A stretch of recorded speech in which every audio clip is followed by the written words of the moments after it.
बैठ सकते हैं। तब सुरुचि ने कहा कि तपसा राध्य पुरुषम अस्यैवा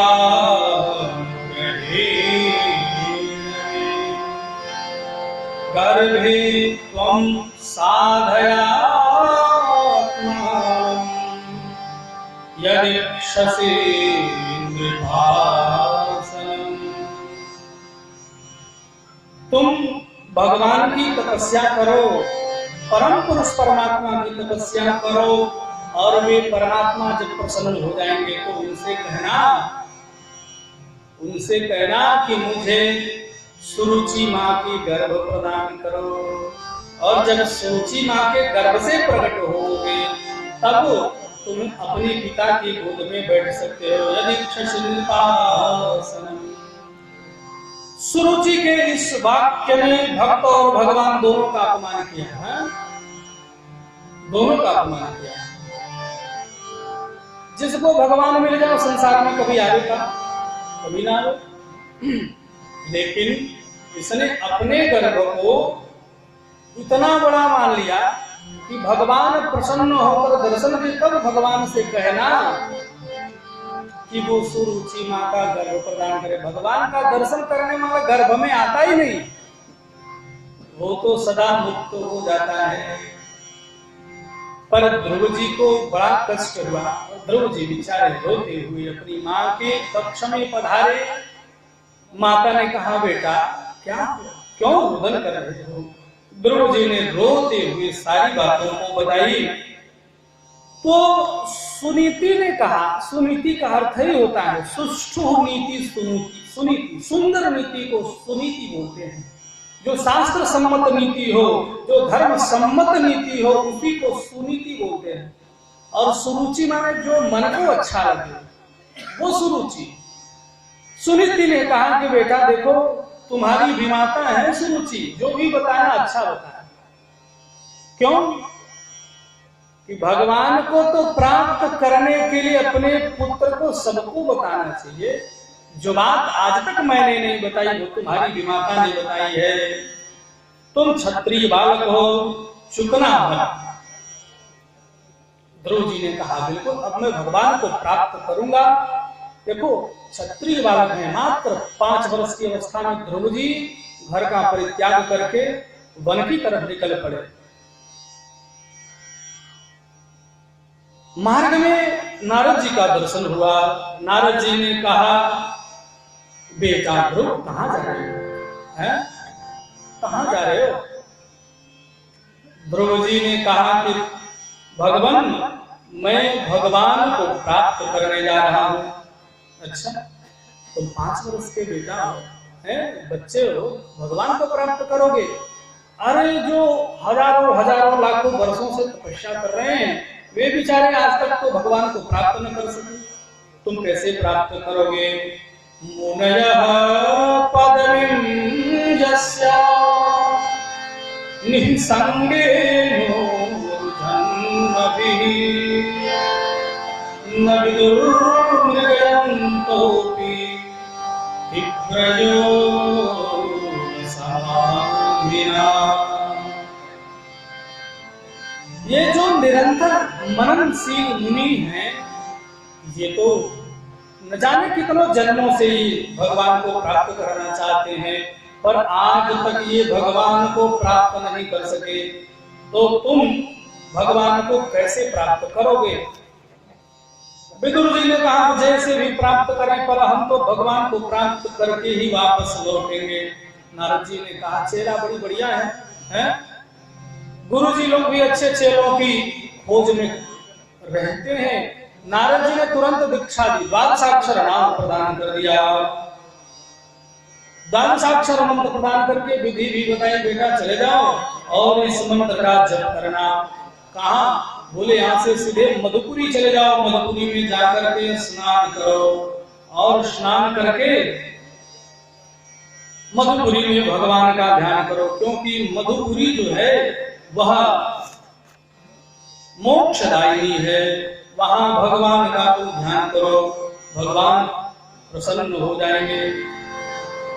ध्रुव जी आए हैं और ध्रुव जी श्रीधाम मथुरा में आकर यमुना जी में स्नान किया है और अपना अनुष्ठान प्रारंभ किया है। तपस्या कर रहे हैं ध्रुव जी, बड़ी सुंदर तपस्या कर रहे हैं। शरीर को कैसे साध रहे हैं ध्रुव जी, बड़ी सुंदर पद्धति है। ध्रुव जी प्रथम जब तपस्या करना प्रारंभ किए तो ध्रुव जी शरीर के निर्वहन के लिए प्रति 3 दिन पर कपित्थ या बैर के फल खा लेते हैं, तपस्या करने लगते हैं। फिर 3 दिन पर कपित्थ के बैर या फल खा लेते, ऐसे 1 महीने तक ध्रुव जी ने तपस्या करी। जब दूसरा महीना लगा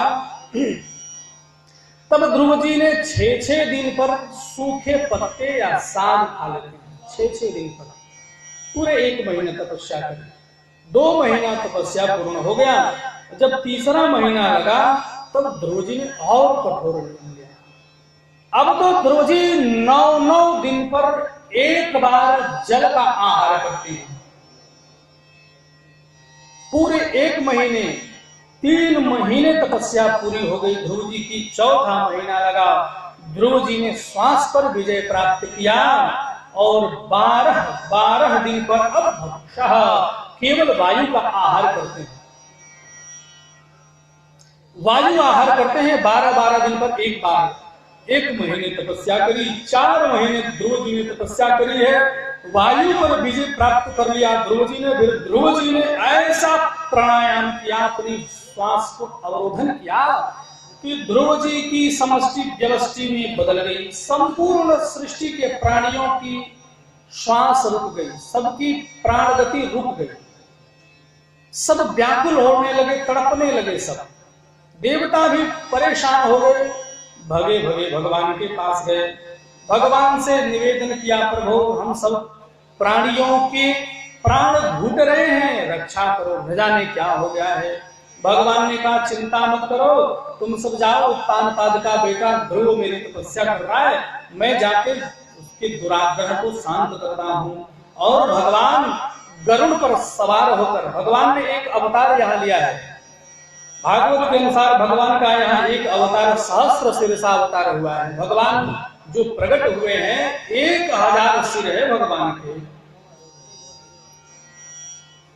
तएवमुत्सन्न भयावक्रमे कृतावनामा प्रययोस्त्रिविष्टकम् सहस्रशीर्षा पिततो गरुत्मता मधोर्वनं भृत्यदृदीक्षया गतः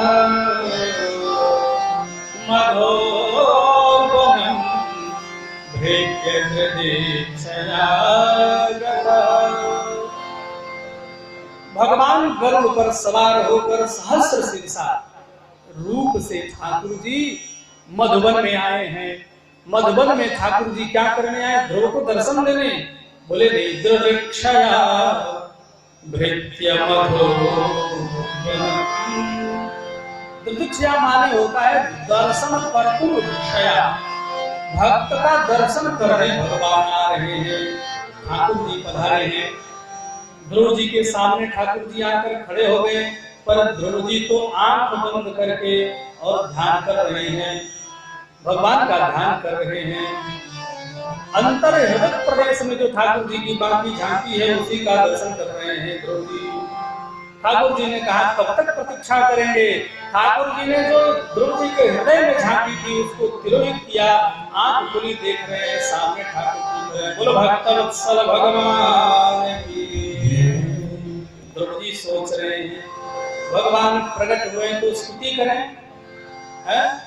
पर क्या करें, आज तक कभी पाठशाला गए नहीं, किसी से पढ़े नहीं कुछ, कैसी स्तुति करें? भगवान तो समझ गए कि हमारी स्तुति करना चाहता है, तो भगवान भक्त के भाव को जानकर अपने शंख को भगवान ने ध्रुव जी के गाल से स्पर्श करा दिया। स्पर्श बालम कृपया कपोले, स्पर्श कराया।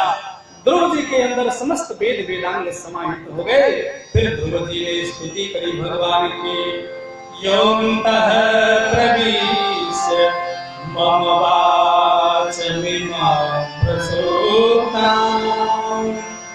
संजीववाद्य खिल शक्तिधर स्वधाम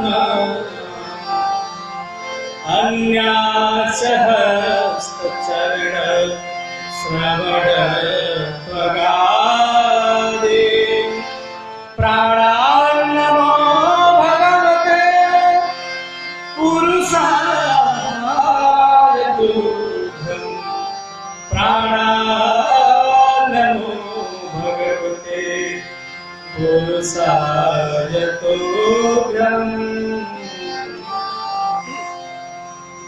ध्रुव जी कह रहे हैं कि हे प्रभु, जो मेरे अंतःकरण में प्रविष्ट होकर जिन भगवान ने हमारी सोई हुई वाचा शक्ति को जगा दिया है, उन्हीं भगवान को मैं मन क्रम और वाणी से प्रणाम करता हूँ। ध्रुव जी ने प्रणाम किया। भगवान ने कहा क्या चाहते हो बेटा, कुछ मांगो। ध्रुव जी ने कही कि मेरी कोई इच्छा नहीं है। भगवान ने कहा कि तुम्हारी इच्छा नहीं है पर हमारा दर्शन अमोघ है, हम तुम्हें वरदान देते जाओ, तुम 36,000 वर्षों तक राज्य करोगे, अंत में हमारे परम धाम को प्राप्त करोगे। तो ध्रुव जी वापस लौट के आए हैं, बड़ा स्वागत हुआ है। ध्रुव जी कालांतर में राजा बने। तो ध्रुव जी का युद्ध हुआ है यक्षों के साथ। ब्रह्मा जी और मनु जी आकर समझाए कि युद्ध क्यों करते हो, नायम मार्गो ही साधूनाम ऋषिकेशाम वर्तिनः, साधुओं का मार्ग नहीं है। तो ध्रुव जी ने यक्ष अधिपति कुबेर से प्रार्थना मांगी है। 36,000 वर्षों तक राज्य किया है ध्रुव जी ने। अंत में ध्रुव जी ऋषिकेश पहुंचे। ऋषिकेश के परम पावन तट गंगा जी के किनारे पहुंचकर ध्रुव जी ने वहां तपस्या करी है और दिव्य विमान आया। विमान में चढ़ने जा रहे थे ध्रुव जी, उस समय मृत्यु देवता आए। तो मृत्यु ने कहा कि ध्रुव ये मृत्यु लोक है, बिना मेरे भोग किए कोई यहाँ से जा नहीं सकता। तो ध्रुव जी ने कहा बिल्कुल सत्य, आ जाओ यहाँ और विमान के पास बैठ जाओ। मृत्यु देवता विमान के पास बैठे तो ध्रुव जी ने मृत्यु के सर पर पैर रख दिया। मृत्योर मूर्धनिम पदम दत्वा, मृत्यु देवता के सर पर पैर रखकर ध्रुव जी ने विमान में आरूढ़ हुए और भगवान के परम धाम को अपनी माता के साथ पधारे हैं। ध्रुव जी आज भी परम धाम में भगवान के धाम में जाकर ध्रुव जी आज भी विद्यमान हैं और ध्रुव जी आज भी चमक रहे हैं। यद्यपि ध्रुव जी ने दलान पूर्वक भगवान का नाम जपा था, ध्रुव सगलानी जपे हरि नाम, ध्रुव सगलानी जपे हरि नाम, ध्रुव सगलानी जपे हरि नाम, ध्रुव सगलानी जपे